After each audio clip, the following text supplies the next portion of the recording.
Ademma, biko Mathias Ezeaku Ejiofor, biko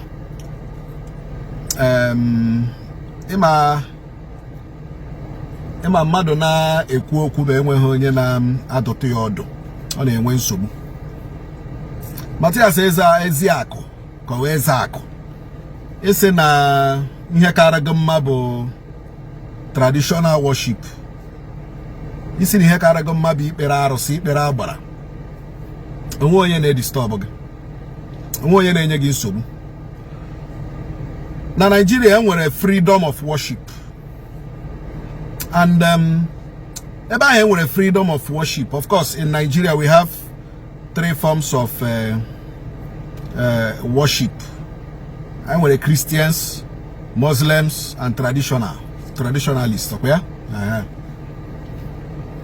So n'ime mmadụ ịtọ ndị a onye ọwụla na-akwụ ili ibe ya ugwu. N'ime mmadụ ịtọ ndị a onye ọwụla na-akwụ ili ibe ya ugwu.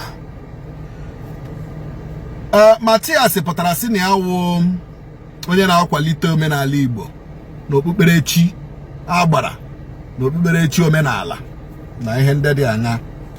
Wonderful, perfect. Onye fụtala n'ụwa gbuo ụzọ kie ya gburu ụzọ kie gawa. Mana mgbe ị ga-adị iwu bụ mgbe ị nọ na-egbu ụzọ nke gị, gị na-ekporo ahịhịa na-awụchiri ndị ọzọ ụzọ nke ha. That is when you come against the law, and the law will come against you.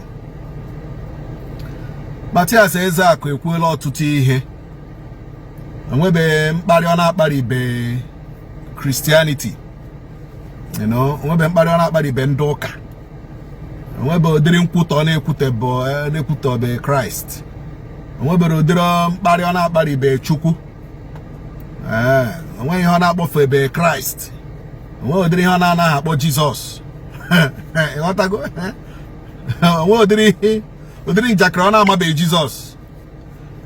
Anaghị m ekwu to defend God or to defend Christ. Mba, onye kwana ụmụ. But I'm trying to ka m kwukwe ya ọzọ, because onwere mgbe m nyere that our brother ndụmọdụ. But unfortunately, ọ dị ka ọ naghị anabatacha ndụmọdụ. You know, ka m nyekwa ya ndụmọdụ ọzọ. Mathias, enwere freedom of worship. Ihe sọrọ gị fewe, iwu kwadoro gị. Ọsọ gị lee mkpụrụ nkwụ ọsọkwụ, mkpụrụ nkwụ ojukwu. Nọ ihe ị chọrọ ife, you have the right. Ọsọ gị lee taya moto, si na taya moto a ka ị ga na-efe, nọ ihe bụ chigo, you have the right.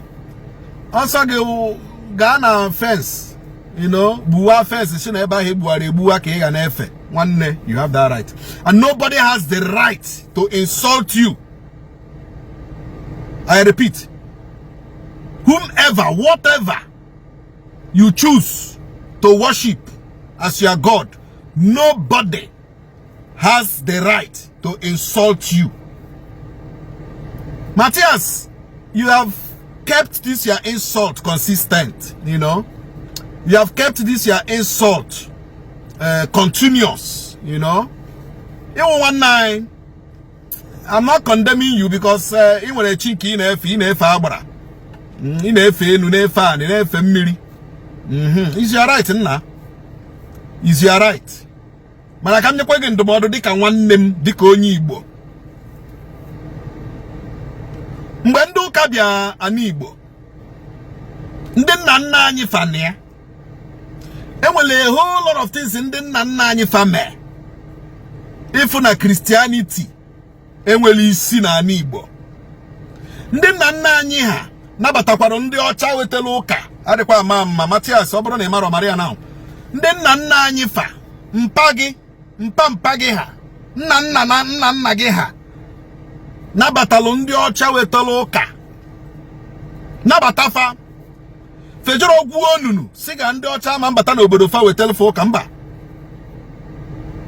Fejọrọ na agbara, bonita agbara.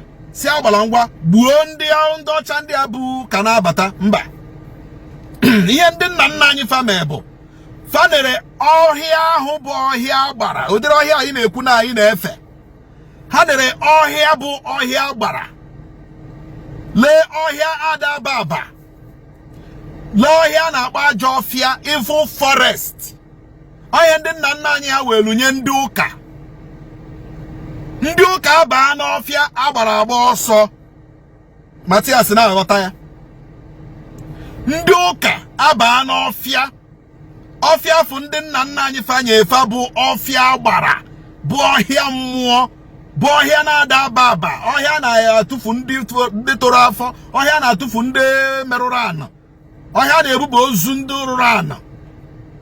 O dịrị ọhịa ka ndị nna nna anyị fanyelụ ndị ụka ewere ọṅụ baa n'ime ọfịa afọ gbuchasịa ya rụọ ụka. Ọhịa mere ebe niile ifuru arụrụ ụka taa, ifu ụlọ ụka, ifu kọmpaụndụ ụlọ ụka ị na-ajụ, kọmpaụndụ ụlọ ụka azụrụ ya azụ? Mba, ha azụghị ya azụ. Ọ ndị mpampa anyị fa nyere ihe ndị ụka maka na ebe afọ bụ evil forest. Ebumnobi fa bụ ndị ụka baa ha n'ebe a gbara akụgbuo ha. Ebumnobi ndị mpampa anyị ha jiri nye ndị ụka evil forest ka fa bido ụrụbụ ụlọ ụka fa bụ fa na-etinye ha n'isi agbara akụgbu fa, mana ndị ụka bara ebe ahụ agbara akụgbu fa, agbara agba ọsọ, agbara ọsọ, agbara ọsọ. Anyị nwere akụkọ akọlụ n'obodo niile dị iche iche nke bụ eziokwu, ma ọ bụrụ na gịba bụ Mathias na ya agwa onwe gị eziokwu. Mathias ichebe echiche kedu ihe melu ndị nna nna anyị fa emenwuhu ka ụka agba ọsọ? Ọ bụrụ gụwa bụ Mathias ya emenwu ka ụka agba ọsọ. Kedu ife ichere echiche ka ife melu ndị nna nna anyị fa emere ka ndị Igbo rapụ ife Kraịst, rapụ ife Chukwu? Ọ bụrụ gụwa bụ Mathias ga-eme ka ndị Igbo rapụ ife Jizọs. Gụwa bụ Mathias ga-eme ka ndị Igbo kpọ Jizọs asị. Gụwa bụ Mathias ga-eme ka ndị Igbo si na Jizọs abụrụzikwa Jizọs, na ọ bụrụkwa Kraịst, na ọ bụrụzikwa onye nzọpụta. Gụwa bụ Mathias gị nwa ya eme nwunye ihe nna gị na nna nna gị na nna nna nna nna gị emenwuhu. Gụwa bụ Mathias si na ihe eme ihe.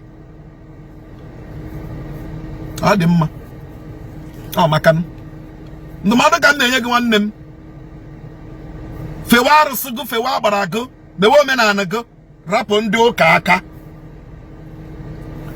Rapụ ndị ụka aka. Anaghị m ekwukwe to defend Christ. Mba, enwere m that capacity. Enwere m that capacity to defend Jesus Christ. Onye ka m bụ. Mana dịka nwanne m Igbo, ana m enye gị ndụmọdụ. Respect the boundaries when it comes to religion. Respect the boundaries when it comes to religion.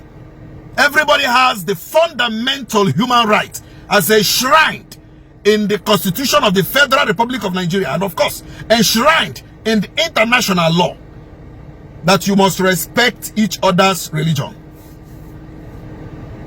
Mathias akụkatakwa n'aka n'obi egosi ndị mmụọ ebe ndụ mmadụ nwanne m. A sị na okenye adị anọ n'ụlọ ewu amụọ n'ọbụrụ, maka na ebe nwata na-ebekwa n'akwa atụ aka, nne ya nọrọ ya, nna ya nọrọ ya. Nwanne arịrịọ ka m na-arịọ gị, rapụ ndị ụka Kraịst aka. Sọsọ ihe ị ga na-eme bụ promote your African traditional religion. Promote ife agbara gị, promote ife omenala gị, promote oye, so that you can gain more people to worship with you. Akatọzi na ụka ndị ọzọ.